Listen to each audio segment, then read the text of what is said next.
The poor performance on environment and climate change issues by Ontario Premier Doug Ford's government is well known. The province's cap-and-trade system to control greenhouse gas emissions has been terminated. So too has the GreenOn program that municipalities, hospitals, colleges and universities, school boards and homeowners were counting on to help finance energy efficiency retrofits to their buildings, provide improved transit services and adapt to the increasingly obvious impacts of climate change. On the electricity front, more than 700 renewable energy projects, mostly sponsored by municipalities and Indigenous communities, were arbitrarily cancelled. The long-suffering ratepayers of Hydro One will find themselves having to absorb the $103 million cost of the failed attempt to acquire the United States utility of Avista, an effort torpedoed by the Premier's firing of the CEO and board of the partially privatized utility. The list of losers under the Ford regime is now expanding beyond the energy and climate change themes that were the early targets of his government. Kindergarten and primary school students are now faced with the likelihood of larger class sizes. Tenants are likely facing faster evictions.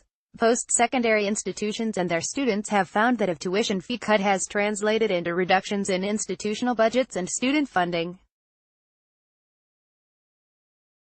The parents and families of autistic children are emerging as the victims of a similar bait-and-switch funding strategy.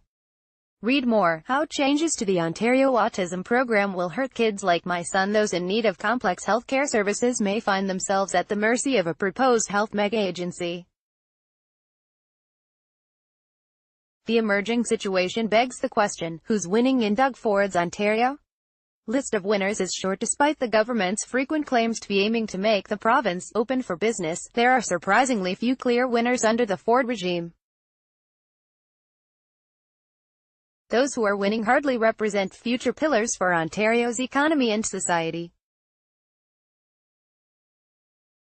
Developers of sprawling low-density urban development, particularly on farmland locations at the periphery of existing cities and towns, have emerged as consistent favorites of the Ford regime.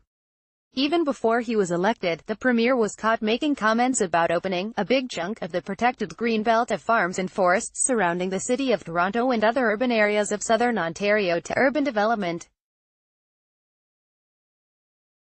After retreating from those statements in the heat of the campaign, once in government, Ford attempted to open the door to greenbelt development through Bill 66, the Restoring Ontario's Competitiveness Act, only to have to reverse himself again in the face of intense public and municipal opposition. Subdivisions, strip malls.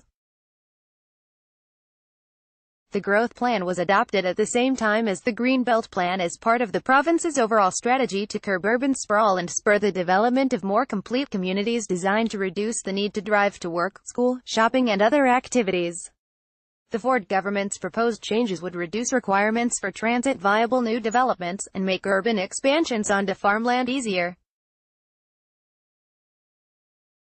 making it easier to turn prime agricultural land into subdivisions, strip malls and parking lots hardly constitutes a sustainable economic or environmental strategy for the province in the long term.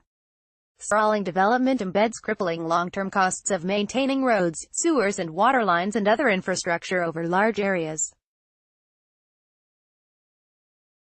What's more, low-density, single-use development patterns tend to work against mixing residential, economic, commercial and institutional land uses that have been associated with the kinds of creative, knowledge and service-based activities that now provide the foundation for much of the Greater Toronto Area and Hamilton region's economy. Nuclear industry a winner. The second major winner so far appears to be the province's nuclear industry. The Ford government made early and completely unexamined commitments to the life extension of the aged nuclear facility in Pickering, east of Toronto, and to carry forward refurbishments of the Bruce and Darlington facilities. Ford announces his commitment to keeping the Pickering nuclear generating station in operation until 2024 in Pickering, ONT, in June 2018. The Canadian Press, Nathan Dennett. These projects constitute the largest energy investments in the province's history and, as highlighted in the previous government's own energy plan, will be drivers of future increases in electricity rates for decades to come. While these projects provide short-term employment in the regions associated with these facilities, in the longer term, the sector looks like a technological dead end. There have been no new CANDU reactor sales in more than 2 decades, and the few other new nuclear projects that were going forward in the United States, the United Kingdom, France and Finland have been largely abandoned by their proponents as hopelessly uneconomic. In effect, the Ford government has further reinforced the reliance of the Ontario electricity sector on nuclear energy, while other jurisdictions in North America and Europe moving forward with other emerging energy technologies focused on smart grids, renewable energy generation and energy storage. The result, in combination with the government's aversion to anything to do with renewable energy, may be to sideline the province's role in the development of technologies that likely represent the best future pathways to environmentally and economically sustainable energy systems.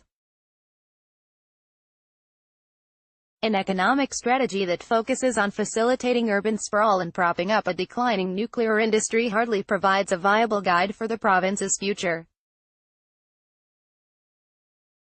The very short list of winners, and a growing list of losers, in Doug Ford's Ontario cannot bode well for the government's political future.